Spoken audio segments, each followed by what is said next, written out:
नमस्कार, जय हिंद, जय महाराष्ट्र. मित्रमैत्रिणींनो, नरेंद्र मोदींनी आता सत्यपाल मलिक या भाजपच्या नेत्याच्या घरी सीबीआय पाठवलेली आहे आणि ही तिसऱ्यांदा सीबीआय पाठवली आहे. इलेक्शनच्या तोंडावर जेव्हा शेतकरी त्रासदायक ठरतायत, पक्ष आणि पक्षातले मोठे मोठे नेते यांची तोडफोड करून देखील सत्तेचं समीकरण 2024ला जुळत नाहीये, हे जेव्हा मोदींच्या लक्षात येत आहे त्यावेळेला आता मोदी वेगळ्या टेक्निकचा अंमलबजावणी करतायत की जे लोक त्रासदायक ठरू शकतात येणाऱ्या काळामध्ये, ज्यांच्यामुळे मोठं वोट हे मोदींच्या पक्षापासून वेगळं होऊ शकतं, दूर जाऊ शकतं, अशा लोकांना टार्गेट करून, त्यांना बदनाम करून, त्यांना घाबरवून किंवा त्यांना जेलमध्ये टाकून यांचा जो फुटणारा जो वोट शेअर आहे तो आपल्याकडे ओढायचा बळजबरीने, जबरदस्तीने. याच्यासाठी सत्यपाल मलिकांवर आता सीबीआय पाठवलेली आहे. तर सत्यपाल मलिक कोण आहेत? तर हे भाजपचे माजी नेते, हे जम्मू काश्मीरचे, गोव्याचे माजी गव्हर्नर आहेत आणि इथे ते गोव्यामध्ये गव्हर्नर असताना त्यांनी नरेंद्र मोदींना इथलं सरकार, गोव्याचं भाजपचं सरकार कसं भ्रष्टाचार करतंय याची तक्रार केली होती. ते जम्मू काश्मीरमध्ये असताना त्यांनी 2 मोठ्या केसेस मोदींजवळ कंप्लेंट केल्या होत्या. त्यातली जी एक होती मेजर, त्याच्यामध्ये RSSचे नेते राम माधव हे कसे आपल्याकडे 2 फायली घेऊन आले होते आणि या फायलींमध्ये 150 करोड एवढी लाच इन्व्हॉल्व होती आणि या फाईलमधली एक फाईल जी होती ती अनिल अंबानींच्या कंपनीची इन्शुरन्सच्या संदर्भातली कंपनीची फाईल होती आणि आपण कशी ती रिजेक्ट केली आणि मोदींना कंप्लेंट केली. परंतु आपण गेल्यानंतर मोदींनी या सगळ्या गोष्टींकडे दुर्लक्ष केलं आणि त्यांना भ्रष्टाचार हा चालतो, भ्रष्टाचार आपल्या पक्षाच्या लोकांनी केलेला चालतो, दुसऱ्यांनी केलेला चालत नाही, ते त्यांच्यावर कारवाई करतात, पण आपल्याकडे जे येतात त्यांच्यावर ते भ्रष्टाचारावर कारवाई करत नाहीत, असं त्यांनी गौप्यस्फोट केला होता. आणि सगळ्यात मोठा गौप्यस्फोट त्यांनी हा केलाय की पुलवामा जेव्हा झालं त्या दिवशी 14 फेब्रुवारीच्या दिवशी नरेंद्र मोदी 7 वाजेपर्यंत कॉन्टॅक्ट झाला नाही आणि 7ला जेव्हा कॉन्टॅक्ट झाला त्यांचा, तेव्हा मोदींनी फोनवरनं सत्यपाल मलिक यांना सांगितलं की तू याच्याबद्दल कुठेही वाच्यता करू नकोस. म्हणून ते बोलायचं बंद झाले. त्यांना असं वाटलं की काही गुप्त कारवाई करणार असतील, तर त्यांच्या असं लक्षात आलं की याचा उपयोग करून, बालाकोट वगैरे याची प्रसिद्धी करून, याचं राजकारण करून 2019ला मोदींनी गैरवापर केला आणि हे त्यांना पटलं नाही. म्हणून त्यांनी हे बोलायला सुरुवात केली आणि त्यांना जेव्हा योग्य अपॉर्च्युनिटी मिळाली, योग्य वाटलं, तेव्हा त्यांनी हे एक्सपोज केलं मोदींना.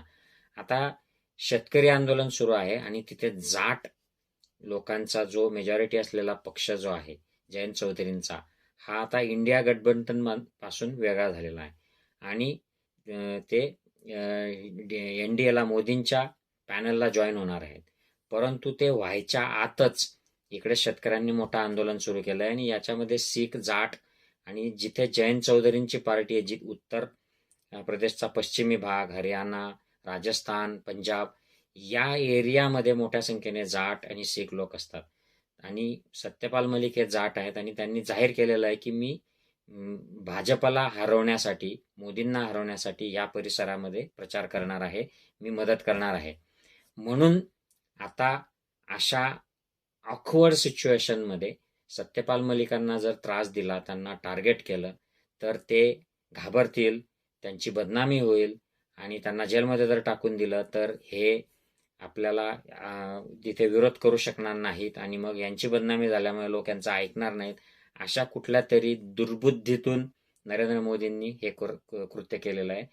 सत्यपाल मलिकांचा दीपक शर्मा यांच्या यूट्यूब चॅनलवर इंटरव्ह्यू त्यांनी घेतलेला आहे.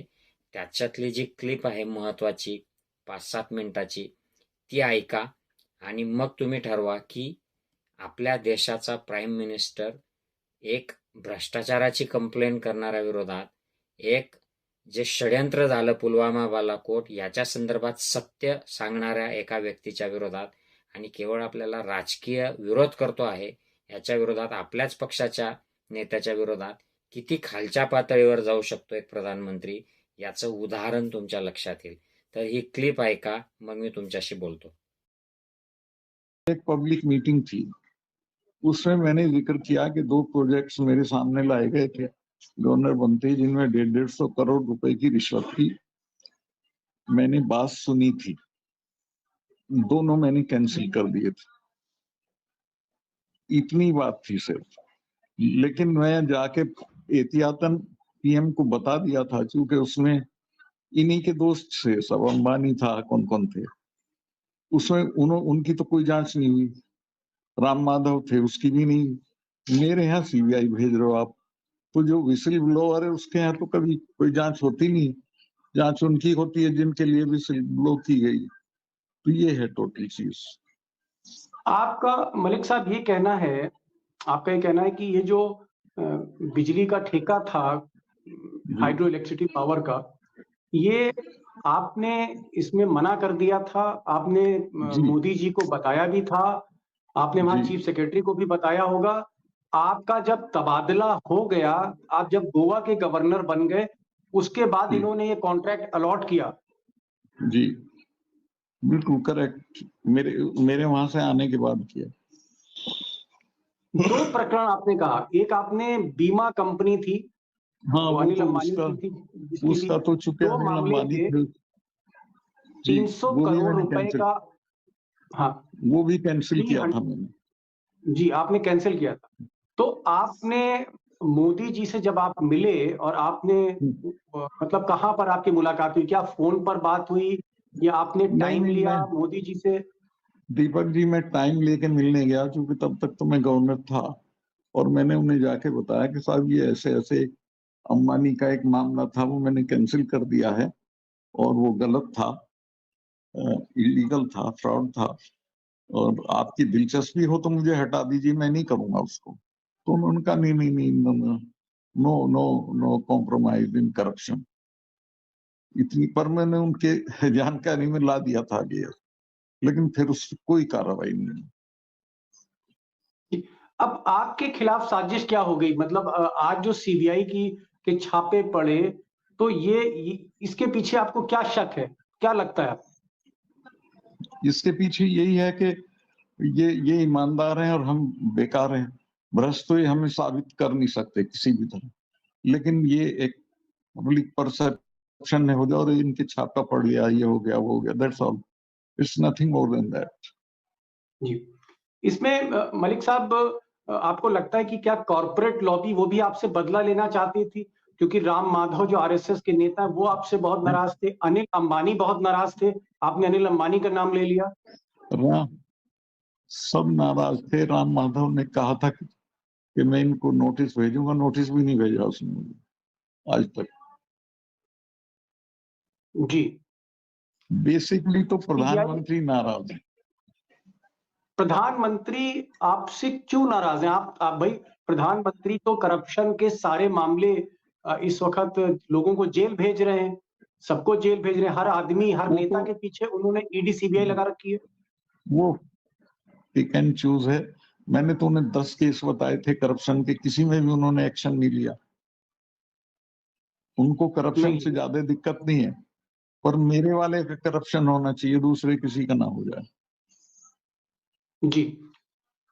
If I am right Malik Sahab, if I am right, अगर मैं सही हूं, तो मोदी जी के साथ काम करने वाले मुख्यमंत्री या गवर्नर जो भी लोग थे, मुख्यमंत्री, गवर्नर, जिन्होंने मोदी जी के साथ काम किया प्रधानमंत्री के तौर पे, आप पहले शख्स हैं, यू आर द फर्स्ट जो मोदी के टीम के हैं और आपके खिलाफ सीबीआई के आज छापे पड़े। आपको लगता है कि ये सीबीआई को कहीं ना कहीं ऊपर से इंस्ट्रक्शन दिया है?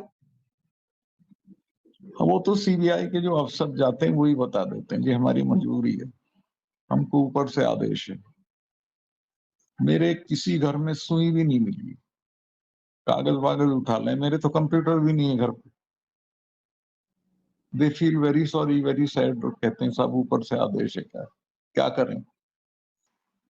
मलिक साहब, ये जो आपके बारे में गोदी मीडिया के चैनल कह रहे हैं कि साहब काफी प्रॉपर्टी है और इस तरह की कंप्लेंट है, आप कुछ कहना चाहेंगे अपनी प्रॉपर्टी के बारे में या अपने बारे में, जिस तरह के दुष्प्रचार गोदी मीडिया कर रहे हैं?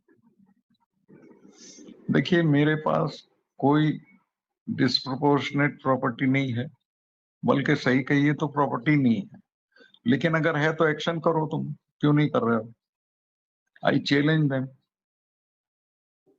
जी, आप मेरे अपना पास जी मेरे पास गांव की मेरी सारी जमीन बिक चुकी है, गांव का मेरा बाग बिक चुका है राजनीति करने में। मैंने कोई प्रॉपर्टी अर्जित नहीं की है, और गांव में भी गए थे, वहां भी वो पुरानी हवेली में कमरे लोगों ने दिखा दिए और सबने कहा भाई डूब मरो तुम। इन्होंने तो कुछ किया ही नहीं कभी, कोई एक चीज प्रॉपर्टी नहीं। जी मलिक साहब, एक चीज और आपसे और पूछना चाहेंगे। जी जी। अगर आपको क्या, जब आपने कंप्लेंट करी कि साहब हमको 300 करोड़ रुपए ऑफर किए गए थे, आपने वो ठेके निरस्त कर दिए, क्या आपको लगता है कि अगर अ, आपने कंप्रोमाइज कर लिया होता, मोदी जी की बात मान ली होती, तो आज आप बीजेपी में बड़े ताकतवर नेता होते? बहुत बहुत आराम से रहता, बहुत आराम से रहता। लेकिन मेरी बनावट नहीं थी, मैंने चरण सिंह के साथ काम किया था, लोहिया के साथ काम किया, मैं वो कर ही नहीं सकता था, उस तरह की मेरी बनावट ही नहीं। आपको लगता है कि ये एक बहुत बड़ी एक ट्रैप करने की कोशिश है, डराने की कोशिश है, जेल भेजने की कोशिश है? नहीं, जेल तो ही मुझे भेज नहीं सकते, और जाऊंगा तो अगले दिन निकल आऊंगा, क्योंकि मेरे खिलाफ कुछ है नहीं।